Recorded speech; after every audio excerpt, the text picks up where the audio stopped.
I'm going to give some time to Maku, who has an IPSO announcement. Maku, if you're out there. Yes, so I've got 3 announcements actually that I need to get through, but I'll get through them really quickly. So first, just a reminder, IPSO, the IP&T t-shirts for this year, which is something we do every year. One thing that we're doing this year that we haven't typically done in years past is the IP&T department is going to be paying for those shirts. So if you would like a shirt, it will not cost you anything, but you do need to fill out the form. Preferably fill out the form today. It was sent out an email, I believe a week or so ago, but we'll send out the email again today shortly after seminar. But please fill that out. All we need is your name, your email address, and what shirt size you wear. So yeah, please fill that out so we can get you a shirt. And then so that's number 1. So number 2, so we had for the talent show for tomorrow, we didn't have a whole lot of people sign up, and we're assuming that's a combination of 2 factors. 1 is the very end of the semester, and 2, because there wasn't a lot of notice. Just a little bit of a peek behind the curtain and a bit of an apology for this semester. BYU has drastically increased the amount of things that we need to do to have any activity approved, even if it's on Zoom, for reasons that we don't fully understand. In the past, we only needed to have activity approved, like if there was going to be food or something else going on. But now, even if there's a Zoom activity, we have to have that approved. And we wanted to announce this like a month ago. And technically, we're still waiting on approval, even though it's supposed to happen tomorrow, but we announced it anyway. Anyway, all of this is to say that we're pushing back the talent show until January, because we're hoping that at that time more people would be interested. Right now we didn't really have enough people sign up to have a whole talent show, so there won't be one tomorrow night. There will be one in January, so anyone who did sign up to do a talent, you can still do that in January, and hopefully additional people will sign up. We'll get you more details about that by the end of the day today. So there's that. IPSO Hangout today is just going to be an informal chat. We're going to do something fun and Christmassy next week. So be sure to come to that one next week, but also to this one as well. But those, I believe, are all the announcements that I had for today. Sorry to take up more time than usual. Thank you, Maku. Just a couple of things I have. Remember, we have this seminar and next week's seminar, and Melissa will be with us for both of those, both today and next week.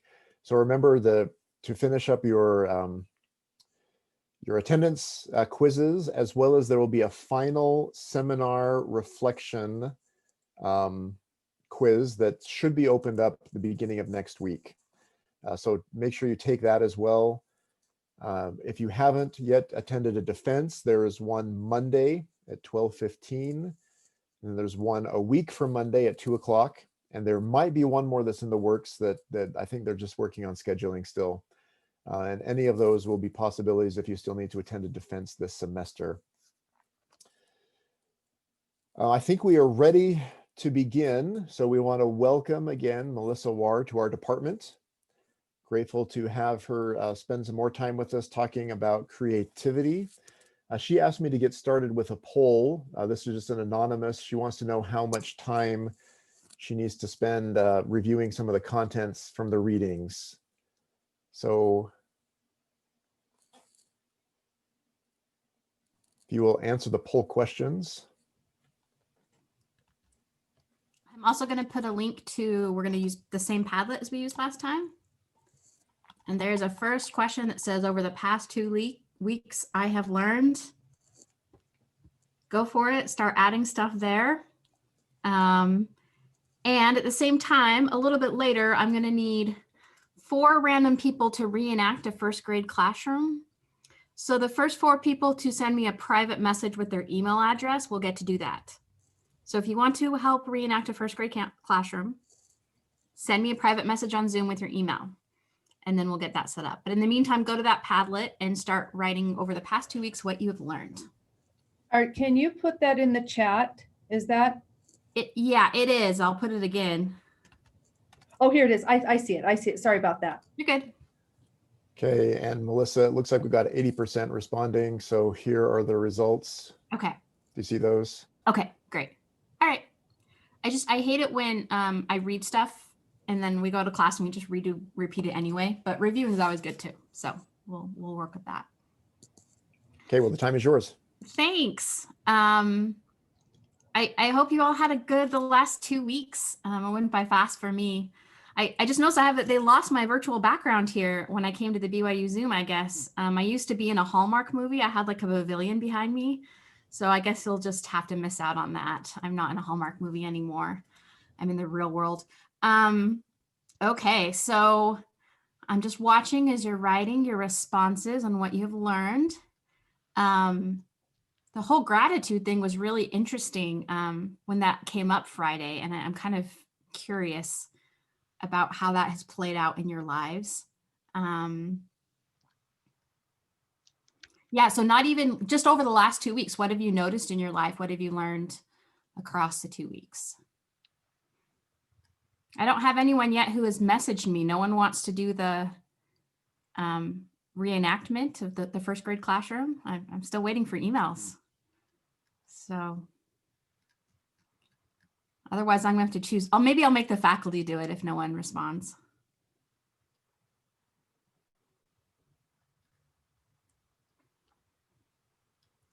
Alrighty.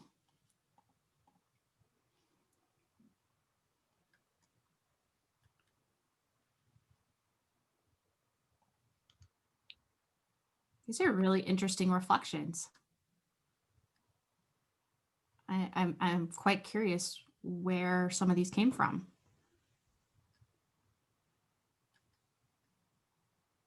Okay.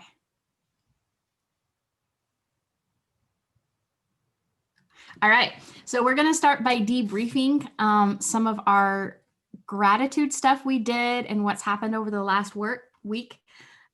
So I'm gonna just play with something on the Padlet here.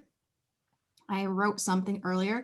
We're going to do breakout groups. So Jason, if we can do random groups of 4 about, what I want you to do, and we're gonna do them for, let's say 5 minutes, is in your group, I want you to talk about your experiences with gratitude over the past 2 weeks. I kind of tag teamed with President Nilsson there, swung in some extra emphasis on gratitude over the last little while. And compare your experiences with gratitude based what we did 2 weeks ago, as well as all the stuff on social media and everything else over Thanksgiving.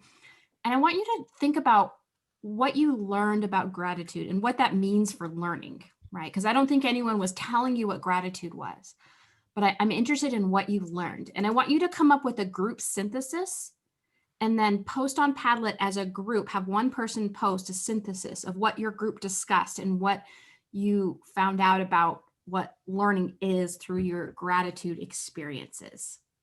Do you have any questions about what I'm asking you to do? Last chance to ask before you're going to be in a room without me. If it's possible, it'd be nice to have it written in the chat still, just to refer to. Yes, so it is on the Padlet on the left. I just added it. You might have to refresh the page, that same link. It has groups and then it says what I want you to discuss and put there. There you go. Someone's good at copying and pasting. Thanks, Teresa.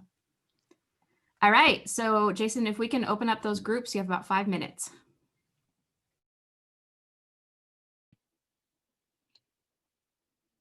Hey, new people. I don't know too many of you very well, except for Shandon. Hello. Yeah, Okay, so we are, so describe your experiences with gratitude over the past 2 weeks. Is that the question? Okay. And specifically how it applies to learning. Learning. Yeah. Well, I would say that there's probably 2 perspectives that I have. One is giving gratitude, and the other is seeing others' expression of gratitude. And so I think there's two points of view there. But personally, for me, I was able to reflect on the things that I'm grateful for that often I take for granted. And it became a little bit more personal for me. And then when others expressed their gratitude, it helped me realize that there's probably things that I didn't recognize that I'm grateful for that other people brought to light. So I kind of learned a little bit about self-reflection, I guess you could say. So when she announced this, I really had to laugh because I've had a really bad attitude this last week about gratitude. So I don't know why, if it's just been the end of the semester or other things, but like I was not feeling very grateful. And I remember Rick commenting, he's like, oh, great. Now my Facebook feed is, or whatever feed is going to be filled with all of these posts about gratitude, which is a great thing, but it can also be overwhelming when it's like everywhere. So I hate to say this, but it was kind of a negative experience, like for not completely, but for him and I, like I know that the prophet told us to do this, but I really didn't feel like doing it. And so I didn't do it. So I guess that applies to learning, and that the attitude of the learner makes a big difference. So I don't know. Rachel, did you want to give us your perspective? I felt kind of the same way. I think it's probably a great thing for people whose social media networks are a lot less members of the church, but since most of my friends and family are members, it was like that was the only thing I saw. So it was kind of overwhelming. So I think what you said would actually be an interesting thing for like our group to mention, is like whatever attitude we have like coming into an experience affects, like, I don't know, just affects it. Like if we had a great attitude about the gratitude challenge, we would probably get a lot out of it. And the same with learning, like if you're I wonder motivated to do it. I wonder if we could like just show this by having two photographs, one of someone with a positive expression and another of a negative expression, and like that juxtaposition of the two together. That, I don't know if you guys have any other suggestions for ways we could do that, because I love that Shandon was very positive in your experience. So I think too that authenticity makes a big difference. Like I know that, and not to say that the people that I know and love like weren't authentic, but it has a different meaning when someone does it, shares their gratitude, not because they were told to, but because they were just truly grateful for something. So I think there's positives both ways there, but I think learning, that applies to learning as well as the authenticity, like of the experience even, makes a difference in how well people learn. Yeah, for my sister, she's single, she's 35, and there was a lot of people that are in her network that were posting about their spouses and children, and she doesn't have those. And so for her, it was kind of a negative experience where it kind of brought to light about what she doesn't have. But then at the same time, she realized she couldn't dwell on that, and she tried to focus on what she could control. And she gave thanks for those things, which I think had an ultimate positive experience in her eyes, but it could have been negative too, you know?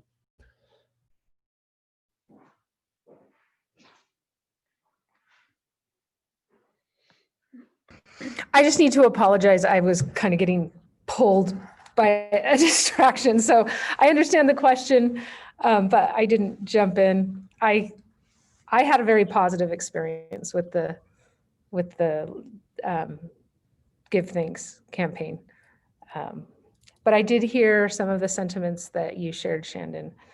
And, you know, my first reaction was, is there nothing to be grateful for in your life? And we, you know, and I don't, but I'm not in that situation, so I don't. Anyway. I'm posting something on here. What you bring to learning makes a difference. How's that? With an image.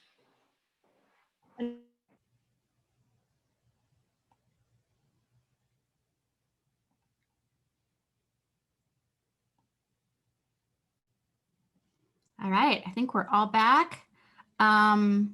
Heather, Courtney, and Dan, I emailed you from Google Docs. I shared a Google Doc with you. So however you access your Google Docs, it's called Edition Script. So just go in there and sign up for a role so that I know that you have it and you're ready to go. I know this is intense. All right. So I'm loving reading these. I'd love to hear more about, oh man, so many of them. We don't have time to go through all of them. How about through unique and individual experiences, we develop learning and gratitude? Would someone from that group like to share a little more about that?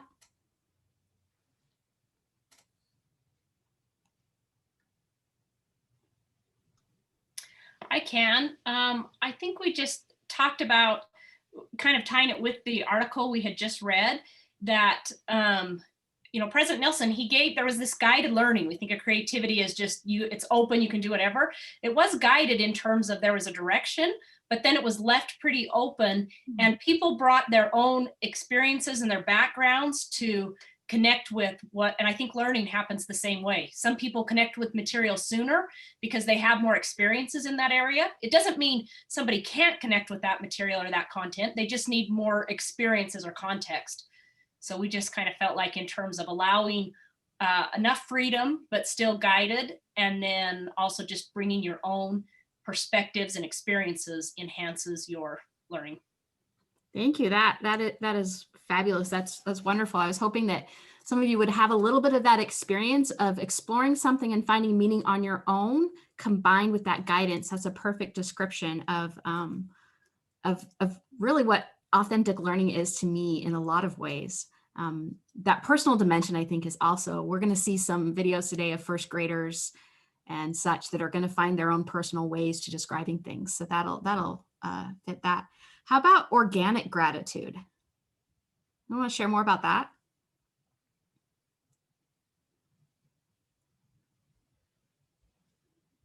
I guess not.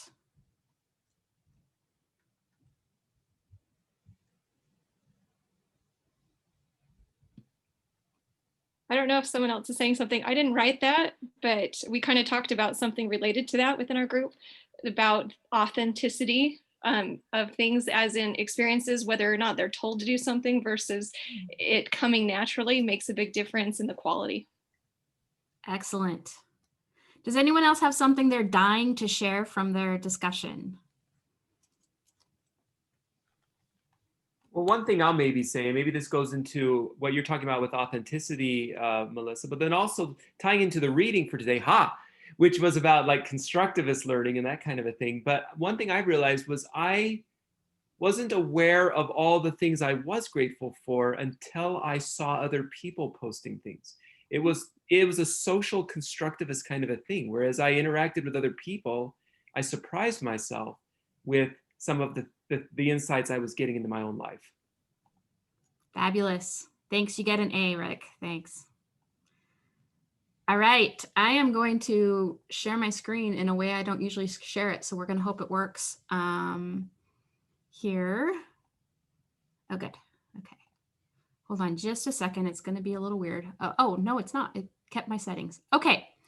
All right. So last time we met, we focused on having this experiencing creative learning thing. All right. And you're just seeing my slide, right?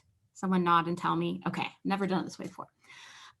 So what we're going to do today is I'm hoping to take some of those experiences you've had plus the past few weeks and add to it some of these concepts about creativity and learning based on some of the things you read about and bring it into an academic sphere. And mostly we're going to focus on math today because those are the best examples I have, but it can apply across all contexts. And then next week, I want to do some brainstorming about how we can design for creative learning, especially when we're designing for learning online and especially when it's asynchronous. So the examples I'm going to show today require a lot of teacher guidance and a lot of interaction. And so between this week and next week, I want you to start thinking about how can we create environments that support this when we don't have that face-to-face improvisational action between teachers and students. And then next week, we're going to see if we can come up with some different ideas moving forward with that. Alrighty, so first today though, we're going to review, so just for today anyway, we just did our gratitude debriefing. We're gonna just review the definition of creativity. I'm gonna give you a different definition that you can think of. And then we're gonna look at creativity and learning in two different ways. And I'm just going to adjust my Zoom here. I hate when you go to share screen, how it like gets rid of the chat and such. I'm just going to adjust it. All right, so I can see things. All right, hopefully that'll work. All right, so Bagetto had this definition. I guess I can put it up. It might look funky on here. Yeah, anyway. About creativity being anything that's original and task appropriate within a context. Okay, so, oh, that is really strange. I have 2 Zoom meetings open. This is really strange. Okay, hold on.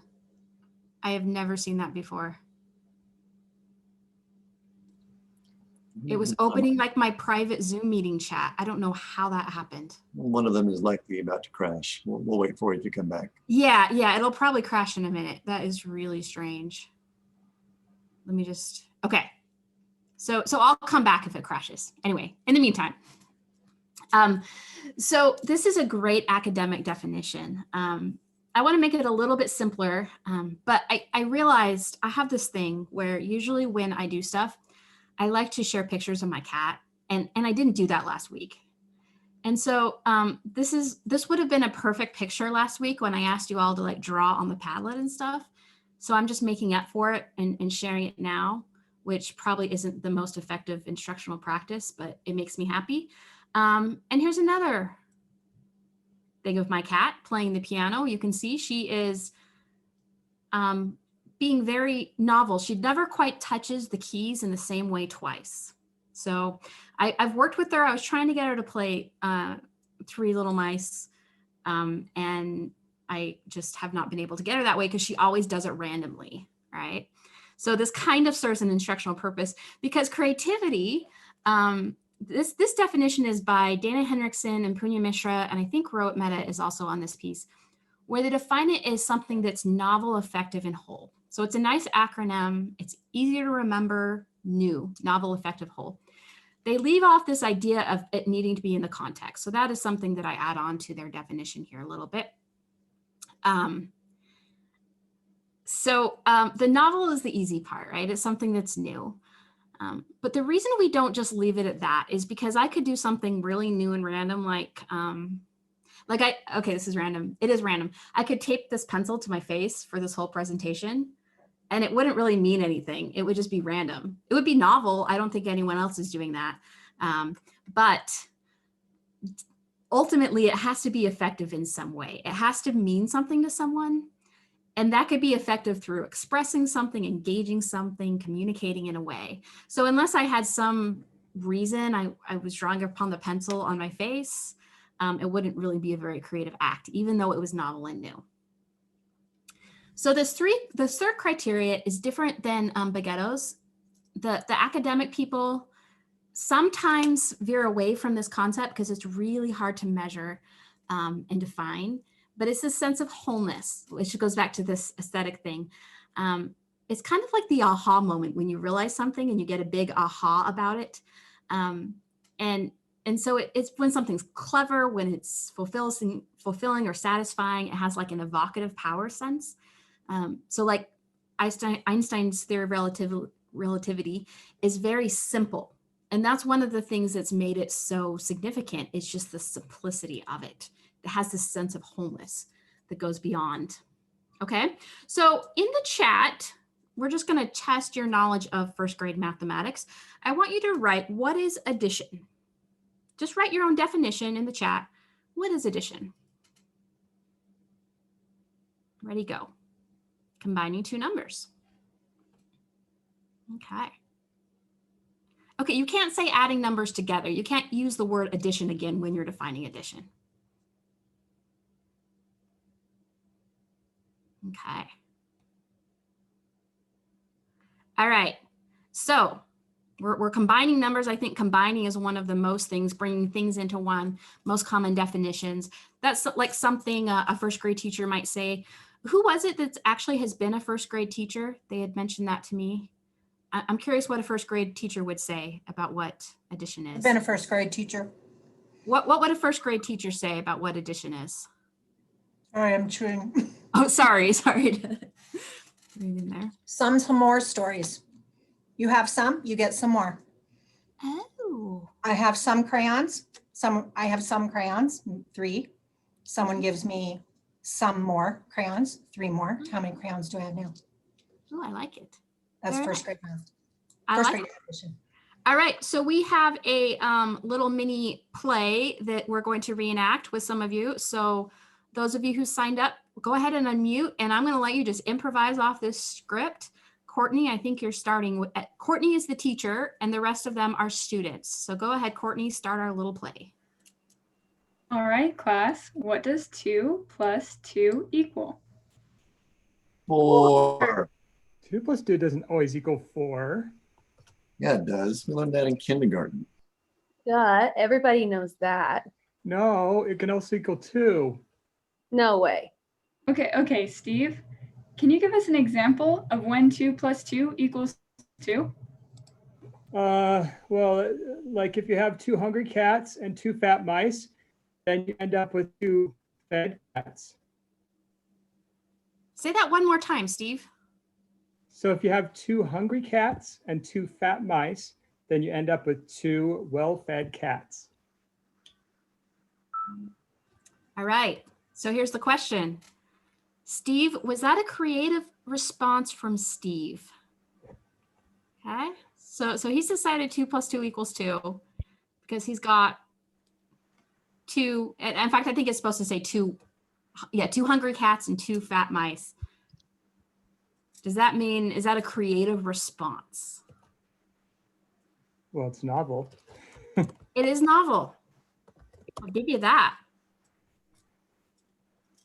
All right, first grade wouldn't class say show it's up. effective though. So this is actually a script that actually happened in a case study of a first grade class. So this is real. I think there's a little improvisation there, but overall, this is what the conversation was. I haven't seen a video of this one, but my understanding is that he was serious. He or she, I don't know if it was really a boy or girl, but they were bringing in a serious idea. So we've got different opinions on this.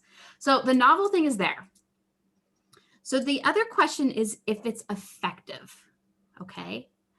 And that's where context matters. So if I were to tell a first grader, hey, could you come up with a riddle where 2 plus 2 equals 2? As a riddle, that would kind of be pretty creative response, right? But if we're staying within the subject domain and we're staying within math and saying 2 plus 2 equals 2, that doesn't really work within the constraints of the subject matter. Oh yeah, nice, James. You could go take it into algebra. That would be good too. But what this does do is it takes this first grader who is understanding addition in a certain way. So we're going to pretend like this first grader is being totally authentic.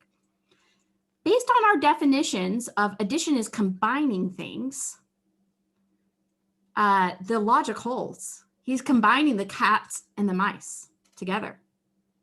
So based on the definition his teacher might have given him, it holds. His own interpretation of that definition stays there. But because the student shares it out, that lets the teacher say, oh, hold on, they're interpreting this a little bit of a weird way. So now we've got to talk about, yes, we're combining things, but we're keeping the discreteness. I don't know, how would a first grade teacher address that? I don't know, but we're keeping the pieces separate. We're not totally combining them. Yeah. So we're not disappearing. And we could talk about how that's related to subtraction, or we could have a rich conversation. And the teacher would have to decide in the moment, is it worth going into this right now or not? And that would be a big decision. But because the student had this personally meaningful idea and shared it, it gave an opportunity for the teacher to see how they were thinking and hopefully kind of address it. Okay. So back to the definitions of creativity, we can talk about, who is this novel, effective, and whole for, and in what context? I should have put that on there, but it depends on the context. So just a brief review from Bagetto. He talks, you have like the big eminent creative people, you have professionals that are creative professionals. This is a Christmas letter that is my brother's family wrote, where the dog and the hamster, or the gerbil, I don't know which it is, wrote the Christmas letter. They're all creative in different ways, okay? And then you have 2 plus 2, which is a mini C creative insight for the student. But because they shared it out, it went to what Bagetto and Kaufman call a little c. That's when you take your understandings and you share it out with someone. So when you put something on the Padlet to share out with us, you're bringing that out so we can interact with it and understand it in different ways. So this would also be the little c, the Christmas letter. Oh yeah, did you notice I got another cat picture? This is my cat. Three today, we made it. This is little c, this is pro C, professionals, and then he calls this big C, all right? But what I wanna focus on with regards to learning is mini c and little c. So thinking about this in two ways. One is meaning creation. So I'm just gonna combine learning and meaning creation together. I don't wanna differentiate that right now. But it can come through combining your interpersonal environment, including what you know, your background and such, with what you're interpreting things, your intrapersonal, inside yourself, how you're interpreting things. And we can also support it through this movement between mini C and little c. Bagetto calls it ideational code switching, I think is the fancy word. But just the movement back and forth between, I think 2 + 2 is 2, and I'm going to share that out as a little c. And then my teacher's going to help me work with this idea. So it's going to create a new kind of mini C that might be more within the boundaries of the disciplinary context. Okay, so just focusing on this idea, this interpersonal plus intrapersonal is a very constructivist view of learning.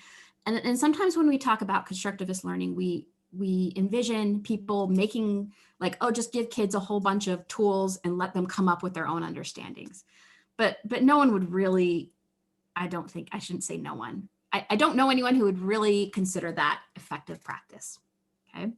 So instead, usually we think of it as our own understanding combined with what's outside. So Bakhtin has this idea of half ours and half someone else's. And that's how we come to an interpretation of something. So what's in my head isn't the same as the teacher who taught me the thing in my head. What I'm understanding about creativity isn't the same as Ron Bagetto wrote about. It's my own interpretation of it, but it includes pieces of his. So it's not an exact copy. It's an interpretation that combines ideas, okay? So since we're on first grade math kick today, this is another little first grade math activity. How many dots and how do you know? So I just want you to think in your mind how you would answer this. How many dots? How do you know?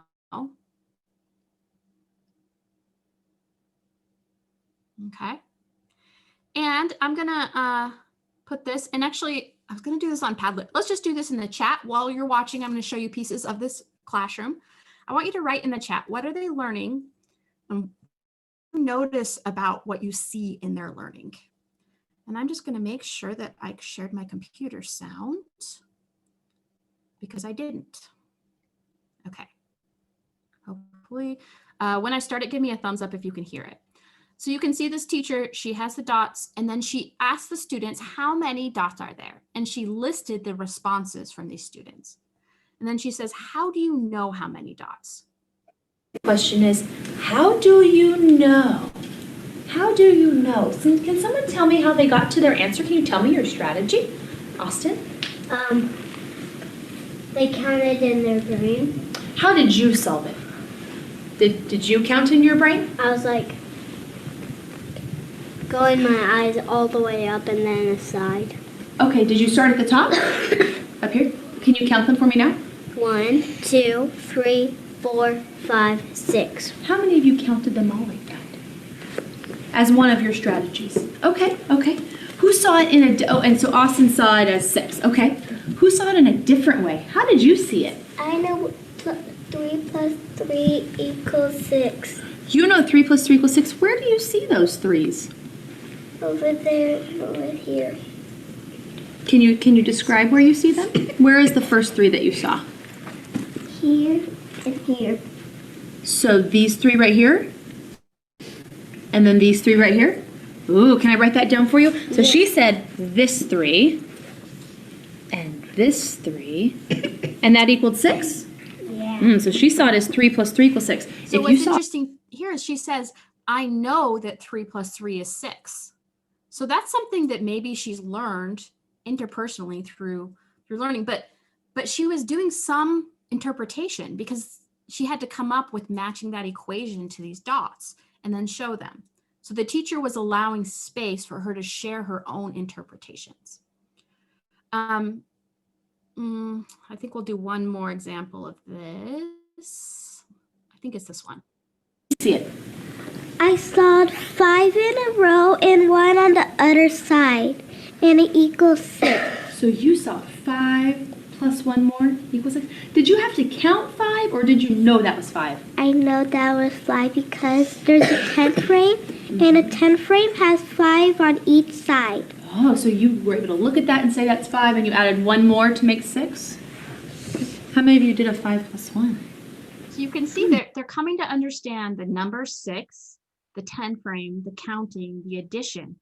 All that learning is happening while them being able to offer their own interpretations of what this is. They're given space.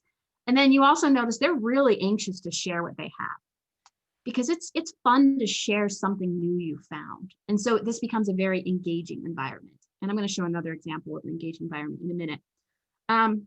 But if we move this into this mini C, little c, how they're developing meaning, the clips we saw so far, it was students having a mini C realization and sharing it out as a little c. And they all were pretty coherent, right? But they weren't really all coherent. I just showed you the coherent ones. Why don't you think about this interpretation? 11. Do you want to keep 11 or do you want to take it off the list? So this is actually a different number diagram. So the number I think is 12, I think. And he said 11. So she said, do you want to keep 11? And he nods, he says, yes. And then watch what's going to happen right now. She's going to say, do you think it's 11? Do you think it's 11? Can you tell me how you got it? He doesn't really think it's 11, but he still wants to keep it on there.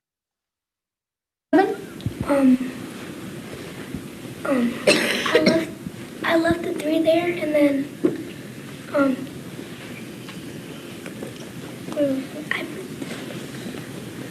I pretended that there was only one. I took away those 4 right there. These 4? Where did you put them? Over here?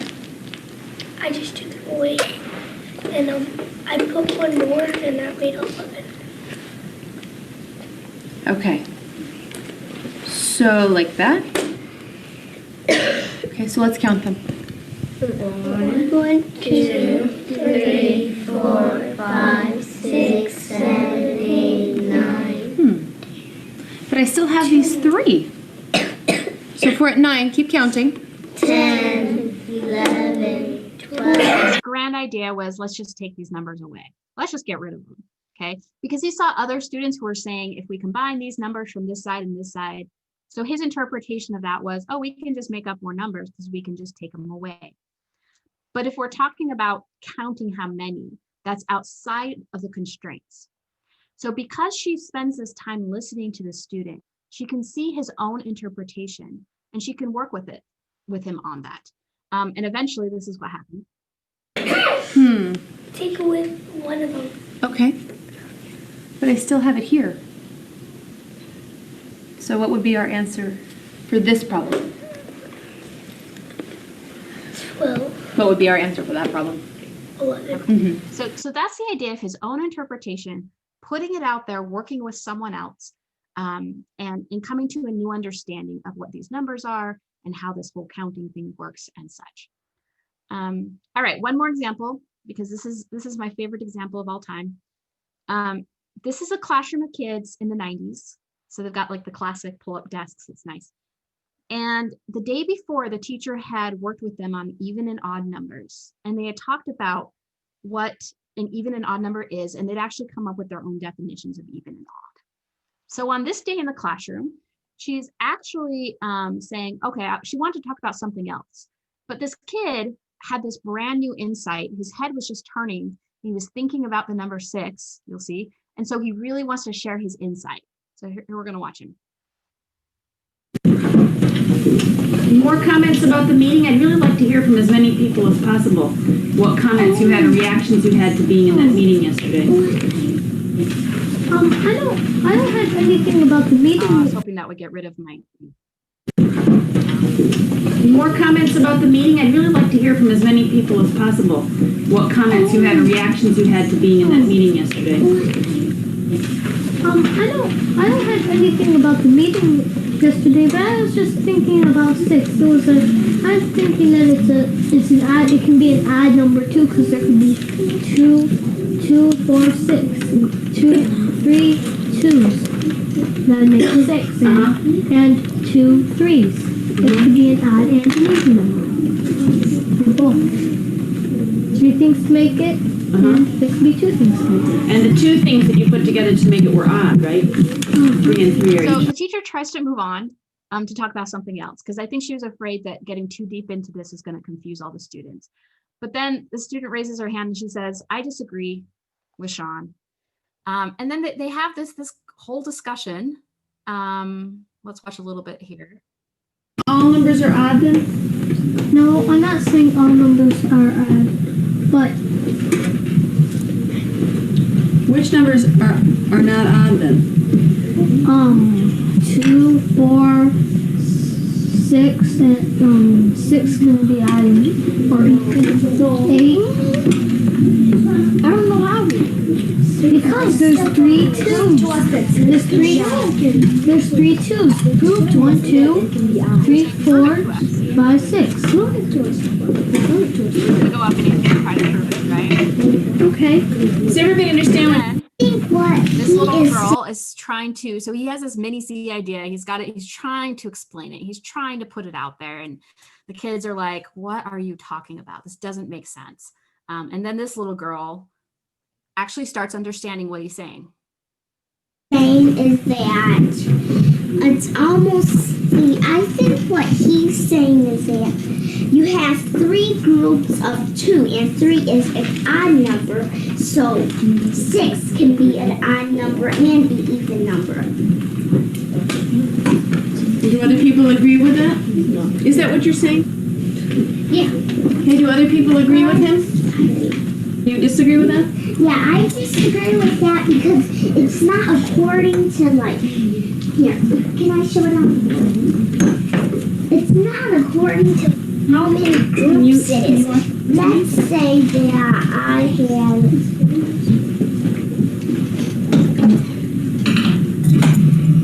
let's say, if you call 6 an odd number, why don't we, let's see. You gotta find an example. Let's say 10. 1, 2.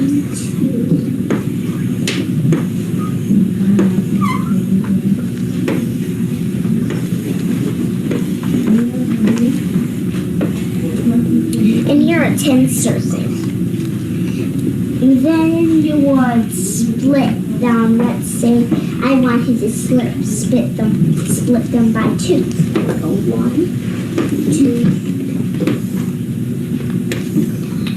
Look, 1, 2, 3, 4, 5. Then why do you not call 10 an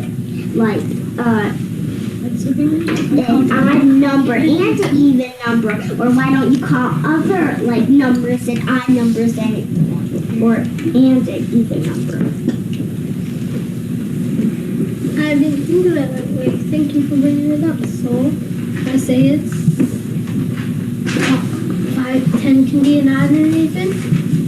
Yeah, but what about other numbers?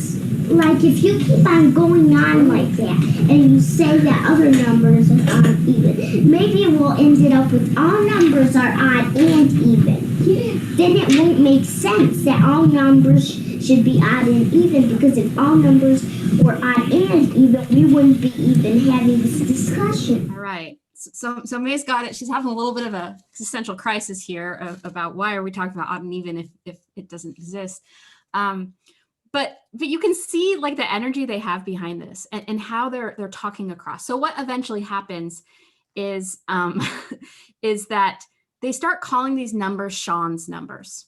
So they validate that this is a special type of even number. It's an even number that when we break it into groups of 2, it has an odd number of groups of 2. So they validate that is a good mini C interpretation you're having, but let's adapt it to the definitions of the discipline. It's still an even number.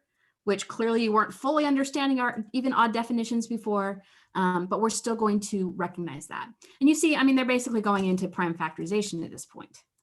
But because there's this space for these new ideas to explore, this effectiveness, where they're able to work together to determine the effectiveness, a lot of learning occurs in these circumstances. So next week, we're gonna move this on to talking about how to design for creative learning. How do we set up a context that supports this kind of learning, especially if it's like online and asynchronous? Okay, I want help with this because I want to figure out how to do this. That means, how do we have a space that allow this mini C, little c communication opportunity having? And how do we support that interpersonal interpretations in an effective way? So your homework is, we're going to do this on Padlet. I'm going to put a column there. I'll go do right now. Over the next week, I want you to pay attention to your own learning experiences. And I want you to notice when you have like a mini C insight and it becomes a learning experience for you. And I want you to write about what enabled that experience to happen. What helped you have a new insight that led to a deeper learning about something. So we can start identifying the types of criteria, the types of environments that support this type of learning. Okay. Any questions? So I'm going to put it on Padlet. So it'll be a new column in Padlet across the week that you can just add your story to during the week or on Tuesday when you forget, but hopefully it'll happen throughout the week, right? Any questions about that? I'm going to stop sharing here.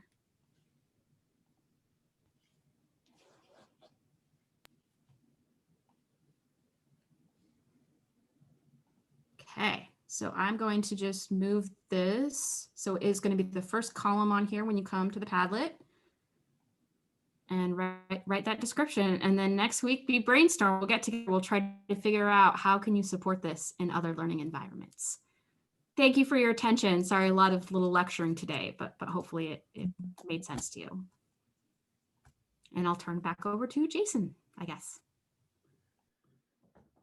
All right, Melissa, thank you so much. Let's thank Melissa for her efforts and time today with us. I've got the URL. It's the same URL you put in the chat at the beginning. Is that right, Melissa? So we'll get that out in email so that you can complete the little homework assignment over the next week.